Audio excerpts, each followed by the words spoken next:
Do you want to change the DNS server on your iPhone for faster browsing or better privacy? Here's how to do it step by step. Changing your DNS can sometimes improve loading speeds or help with connection issues, depending on the server you use. First, open the Settings app on your iPhone. Tap on Wi-Fi. Find the Wi-Fi network you're currently connected to. Then tap the small information icon next to it.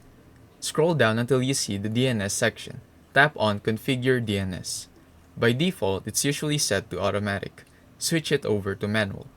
Now tap Add Server and enter the DNS address you want to use. For example, you can use Google DNS with 8.8.8. Or Cloudflare DNS with 1.1.1.1. If there are old DNS servers listed, you can remove them by tapping the red minus icon, then the delete button. Once finished, tap Save in the top right corner.